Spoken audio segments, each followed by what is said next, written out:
ఈరోజు పిల్లల చేతుల్లో బైబిల్ ఉన్నాయా, సెల్ ఫోన్లు ఉన్నాయా అని ప్రశ్నిస్తే ఖచ్చితంగా ప్రశ్నకి జవాబు ఏంటంటే సెల్ ఫోన్లే ఉంటున్నాయి, బైబిల్ ఉండలేదు. ఈరోజు క్రైస్తవ జీవితం అయోమయమైపోతూ ఉంది.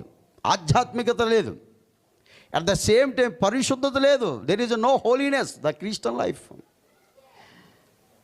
పరిస్థితి ఎట్లాగా అయిపోతుందయ్యానంటే వ్యవస్థ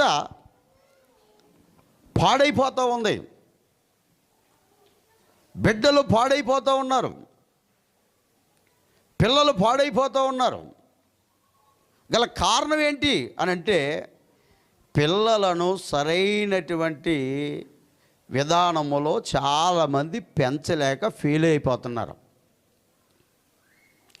సరైనటువంటి రీతిలో వాళ్ళకి నేర్పించలేక ఈరోజు ఏబిసిడిలో